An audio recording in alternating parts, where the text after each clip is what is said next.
Hello, my name is Kasim Abrar. For those of you who don't know me, I will tell you. You will find out in about a minute.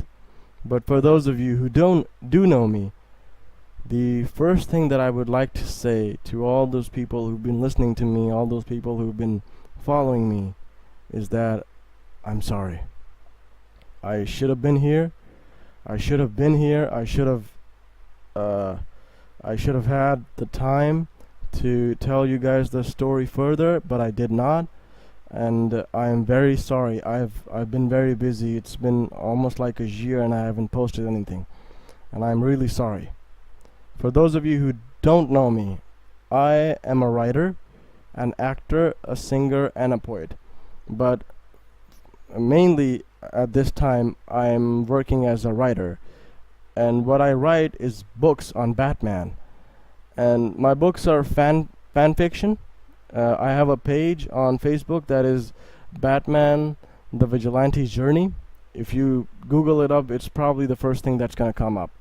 Anyhow, Batman the Vigilante's Journey, that was my first book on Batman. It's kind of like Batman Year One, but my version. But then there's Batman. I don't remember the second. The Joker's Origin. Batman the Joker's Origin, in which I tell the origin story for the Joker, and I explain that.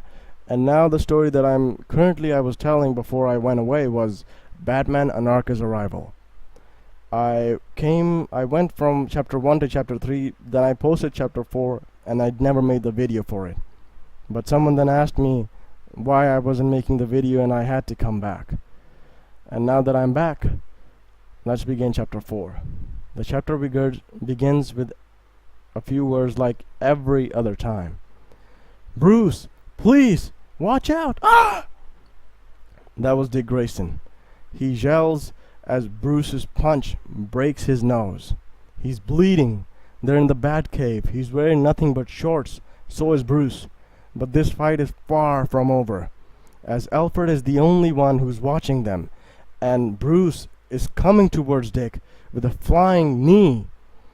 Dick used his hands to block the knee, but he couldn't block the punch which came back with it. And as soon as Bruce hit him with a punch, he fell down. The bell rang. The bell rang. It meant that this sparring session was over.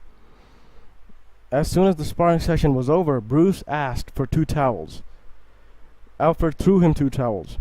Bruce picked up one to wipe out the sweat and blood off his face, and threw one on Dick's body and asked him to get up, as he had been Robin for a year now, and he had missed a year of high school, and now it was his time to go back. Bruce told him that you need to get up, take a bath, get ready, because you've got school tomorrow. And when he did that, all of them got out of the Batcave. Bruce went to the bathroom, he took a shower, he put on his sleeping gown, and then he went into the library, where he lit up the fire in the fireplace, and then he poured himself a glass of wine. When he did that, he saw 2 pictures that he would regularly see every day. Picture number 1 was of his parents, Martha, and what was his dad's name?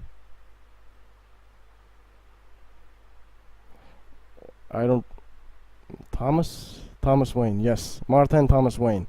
The first picture was of his parents, and the second picture was of Vicky Vale, who was murdered by the Joker in the last book. And Bruce loved Vicky. And anyhow, he looked at those pictures, and he didn't allow neither Dick nor Alfred to come in the room while he was drinking. He finished his drink, and he went back to bed. The next morning they woke up. Bruce was sad. Bruce was obviously injured by what had happened to Vicky and all. But he kept smiling. He kept a smile on his face so that Dick wouldn't feel so bad about it. So Dick was new here. He still needed time to adjust. Although he was fighting crime, he was learning to fight, and he was learning to be Robin. But it it had been a year. It had been a year, only a year's training. Anyhow, they had breakfast together and then they went to Gotham High. It was the best school in Gotham City. When they got there, uh, they were going in a Bugatti. Bugatti, you know that big fancy car? Yeah.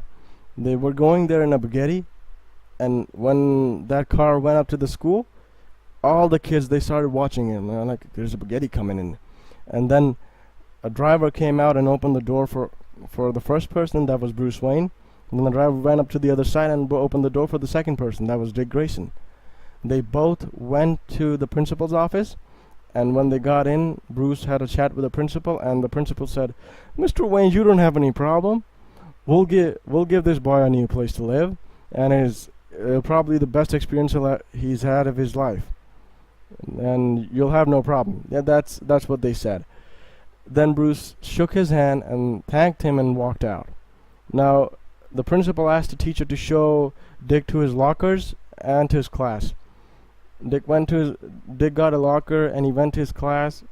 He didn't exactly like the environment because it was all rich kids walking around. You know, he wasn't very comfortable in this environment.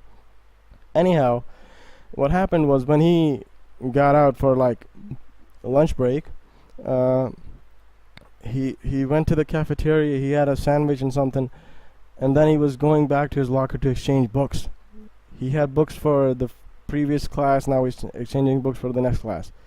And when he was exchanging books, he heard someone say, "Guys, give them back.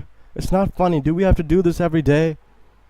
He looked away, and it was a girl with brown hair jumping to get her books. And some jocks, you know, like sports people, were holding her books up like real high. She couldn't reach. Dick closed his locker and went up to them. He said, "Excuse me, gentlemen.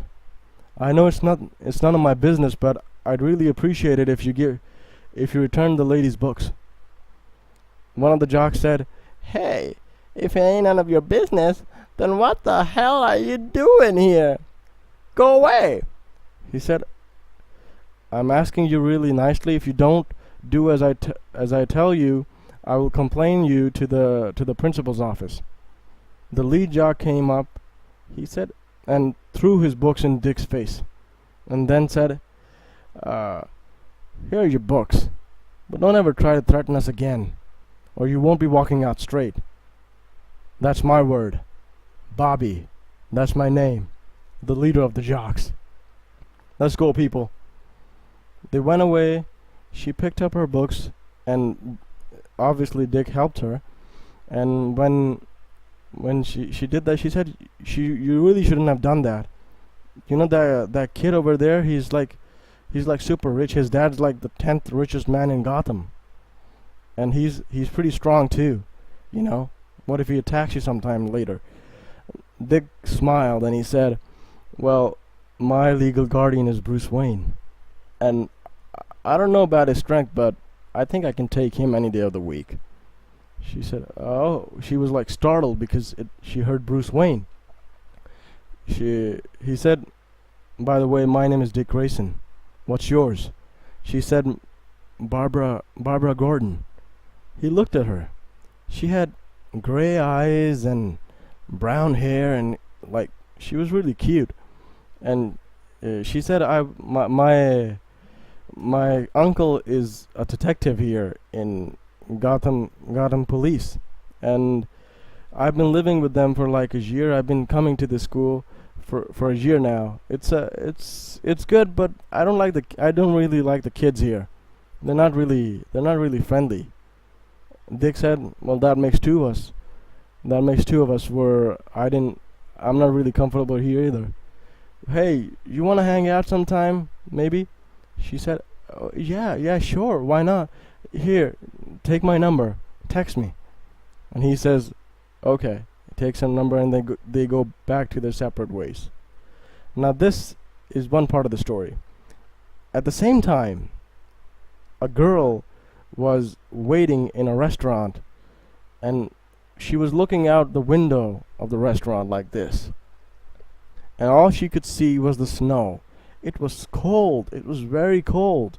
The snow covered covered like all the streets, and she was waiting for someone. She was not very happy about it. And then a man in a suit holding a rose, holding a rose, walked into the restaurant. And when he did, she looked at him, and he came in, he came close, and he kissed her. When the kiss was over, she said, "Harvey, where were you? Where were you, Harvey?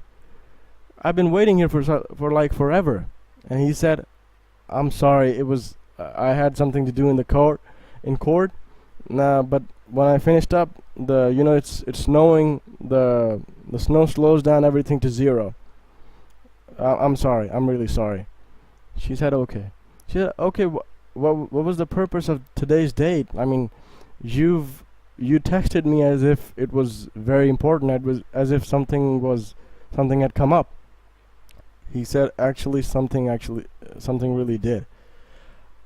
"I want you to close your eyes, and when I asked you, open them." She said, "Okay." She closed her eyes. He said, "Open them." When she opened her eyes, she saw Harvey Dent, the DA, on one knee with a ring in his hand. He said, "Grace Lamont, I know I haven't known you for so long, but the amount of time that I have known you for was more than enough to let me know that you are the one. I don't want to try you. I want to be with you forever. Will you marry me? I promise you we'll get married as soon as Rupert Thorne is behind bars, as soon as his case is done, as soon as my father has justice." She looked at him, and then she thought for a second. She came close. She put the ring in her finger, and then she went up to his ear and said, "As soon as Rupert is behind bars," not a second later. And then she kissed him. And that marked the end of this part of the story. In another part of town, 20 children, 20 children were, no. Yes, a group of terrorists, young terrorists, were walking to a small house, and their leader was a 20-year-old boy who was known as Anarchy, but his real name was Lonnie Machin. Lonnie Machin.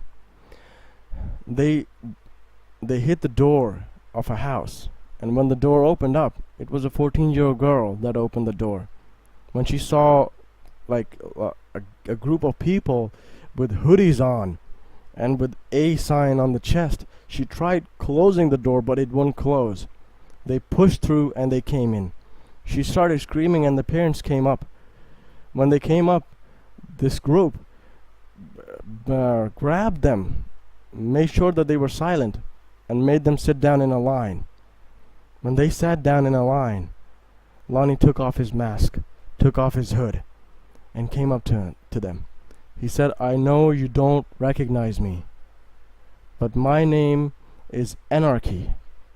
My name is Anarchy. That's what these people call me. But my real name is Lonnie Minich, and I've returned home." When they heard that, at first they didn't want to believe it. But then the mother, she came close and she had a closer look. And she said, Oh my God, it's Lonnie, Frank, it's Lonnie."